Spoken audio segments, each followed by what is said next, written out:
வணக்கம். எல்லாம் நல்லா இருக்கீங்களா? நாங்கள் எல்லாம் நல்லாயிருக்கோம். மோரிஸ் பண்ணை விலாக்லேருந்து ஸ்ரீவித்யா சண்முக சுந்தரம் பேசுகிறேன்.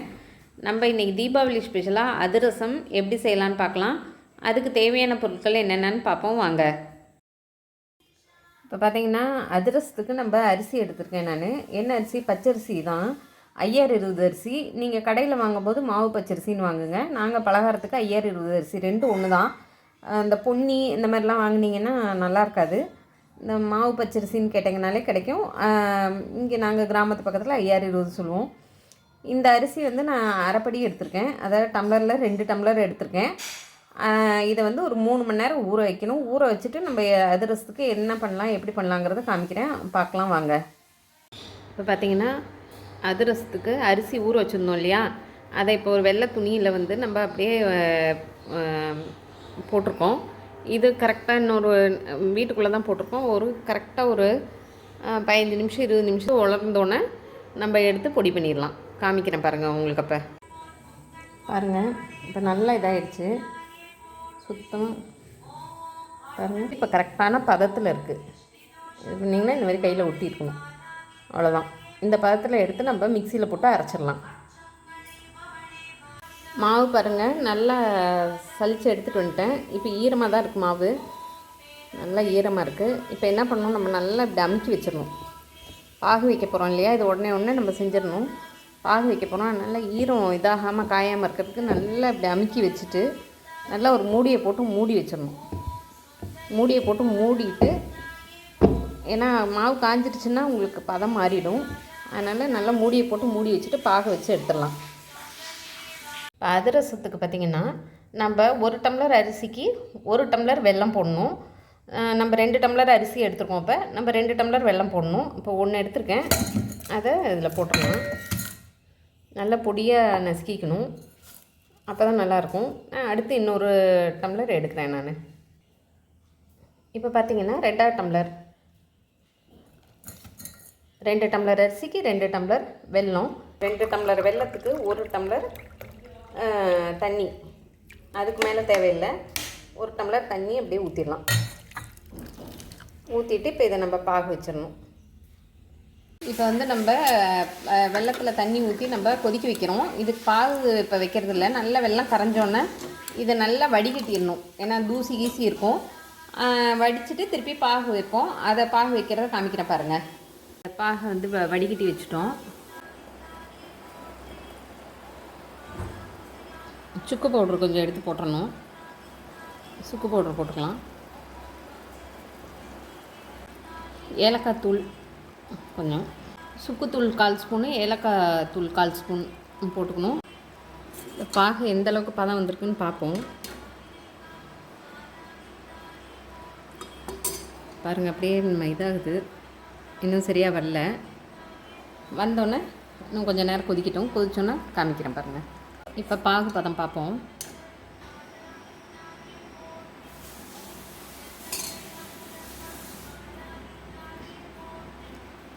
இப்போ எடுக்க வருது இது.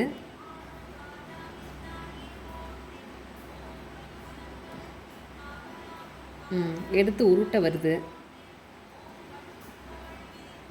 இப்போ இது கரெக்டாக இருக்குது. இந்த பாகு பதம் பாருங்கள், உருட்ட வருது பாருங்கள். நம்ம ஒரு தடவையும் பாகு செக் பண்ணும்போது அடுப்பை சிம் பண்ணிட்டு தான் நம்ம செக் பண்ணணும். பாருங்கள், அடுப்பை ஆஃப் பண்ணிடுறேன். கரெக்டாக இருக்குது பதம்.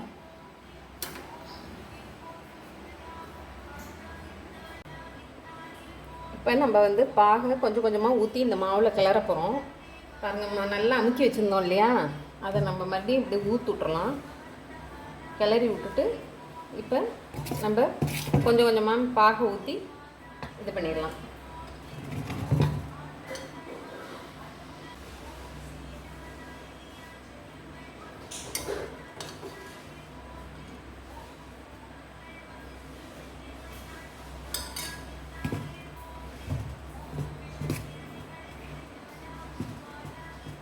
அந்த ஈரமாவுக்கும் சூடான பாகுக்கும் கரெக்டாக இருக்கும்.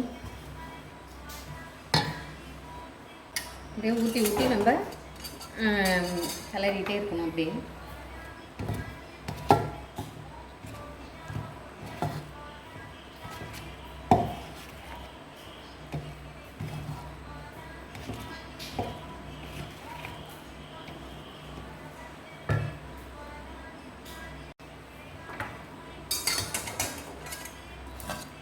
பாகு ஊற்றிடலாம்.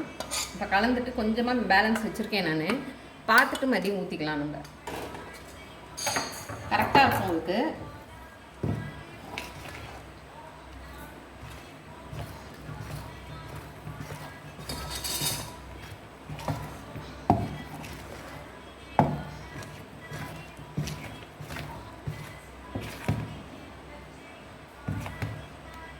இந்த அளவுக்கு கரெக்டாக இருக்குது, போதும். நம்ம அந்த பாகு அப்படியே மீதி இருக்கட்டும். இதுதான் நம்ம எடுத்து ஊற்றுனா தோசை மாவு பக்குவம் வரணும். தோசை மாவு எப்படி இருக்குமோ அந்த அளவுக்கு வரணும். இது கரெக்டாக இருக்குது.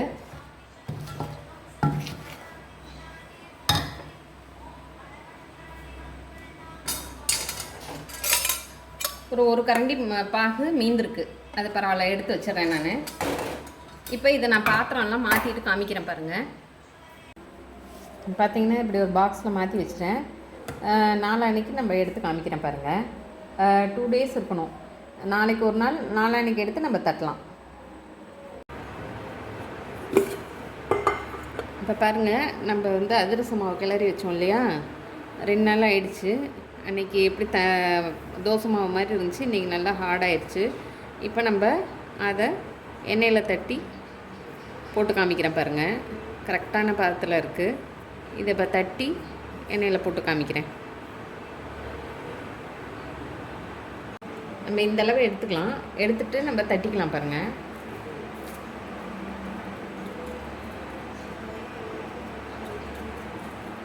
நம்ம நெய் இல்லைன்னா எண்ணெய் தொட்டுக்கலாம் கையில்.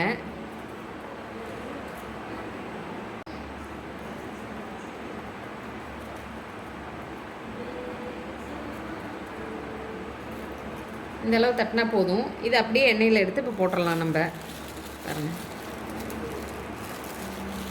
இந்தளவு கனம் இருக்கணும். இந்தளவு கனம் இருந்தால் போதும். இப்போ நம்ம எண்ணெயில் போட்டுட்டு காமிக்கிறேன் நான் உங்களுக்கு. ஓகேங்களா? எண்ணெய் வந்து நான் கம்மியாக தான் வச்சுருக்கேன். ஏன்னா ஒரு அதிரசமாக தான் நம்ம போட்டு எடுக்க போகிறோம். அதனால் நிறைய எண்ணெய் தேவையில்லை. ஃபஸ்ட்டு ஒன்று போட்டு பார்த்துருக்கேன் நான், நல்லா வந்திருக்கு. அடுத்து வந்து காமிக்கிறேன் பாருங்கள்.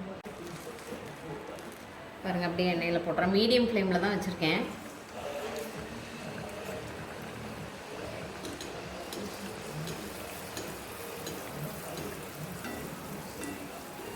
நல்லா இந்த மாதிரி எண்ணெயை மேலே ஊற்றி விட்டுட்டு பெரட்டி விட்டுறலாம். அப்படியே பாருங்கள் எந்த அளவுக்கு வருதுன்னு. இது வெல்லம் போட்ட பலகாரங்கிறதுனால சீக்கிரம் வெந்துடும். அதனால் அதில் ஒன்றும் இது இல்லை.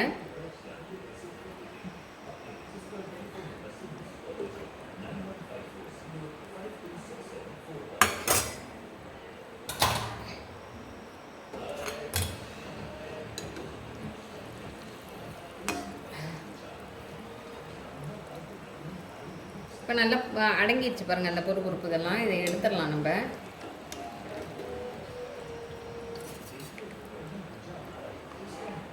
நான் என்ன பண்ணுவேன்னா பாருங்கள், இந்த மாதிரி பிளேட்டில் வச்சுட்டு இந்த சாரணியில் வச்சு இந்த டவரா இருக்கு இல்லையா, டவரா வச்சு அமுக்கிடுவேன். டவரா வச்சு அமுக்கிட்டோன்னா எக்ஸஸ் எண்ணெயும் வெளில வந்துடும். பாருங்கள், எண்ணெய் வந்துடுச்சு. இதுவும் அமுங்கியாச்சு. இதை எடுத்து அப்புறம் அப்படியே ஓரமாக வச்சிடலாம். இந்த பிளேட்டில் ஒன்று வச்சுட்டு அடுத்த பிளேட்டில் வச்சு எடுத்து வச்சிடலாம். நம்ம இது அடுத்து இன்னொன்று போட்டு காமிக்கிறேன் பாருங்கள் உங்களுக்கு. இதேமாரி எடுத்து வச்சுட்டு அப்போ தான் எண்ணெய் வந்துடும். உடனே அமுத்திடணும். இல்லைன்னா எண்ணெய் கோத்துட்டு சாப்பிடும்போது நல்லா இருக்காது.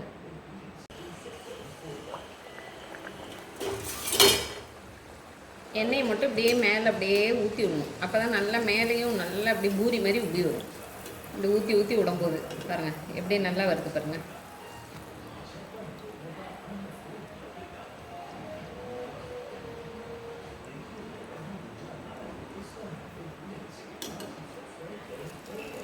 ஆனால் இது 2 நாளுக்கு மேலே ஊறுச்சுன்னா நல்லாயிருக்கும். 3 நாள் 4 நாள் இருந்தால் கூட தப்பு கிடையாது. கொஞ்சம் சீக்கிரமாக எடுத்திங்கன்னா தான் நல்லா வராது. 2 நாளைக்கு மேலே தாராளமாக 2 நாளைக்கு மேலே நம்ம எடுத்து தட்டலாம். அதிரசம் தப்பே கிடையாது. பாருங்கள், இப்போ ஃபுல்லாக அந்த பொறுப்பு ஃபுல்லாக அடங்கிடுச்சு. நான் எடுத்து அப்படியே இது பண்ணிடுறேன். சாரணி வச்சு அமுக்கிடுறேன். இதிலே வச்சு சில பேர் அமுக்குவாங்க, எனக்கு பயமாக இருக்கும். அதனால் நான் ஒரு பிளேட்டில் வச்சு அமுக்கிடுவேன். ஏன்னா வழுக்கிடுச்சுன்னா நம்மளுக்கு தான் ரிஸ்க்கு. அதனால் அந்த பிளேட்டில் வச்சுட்டு இங்கே பாருங்கள் அமுக்கிட்டேன். இந்த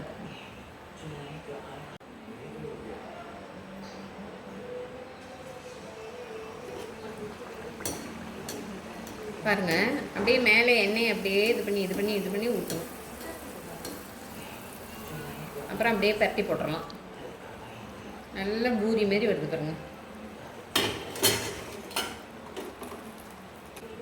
இது வரைக்கும் பாருங்கள் நான் ஒரு 5 அதிரசம் தட்டியிருக்கேன்.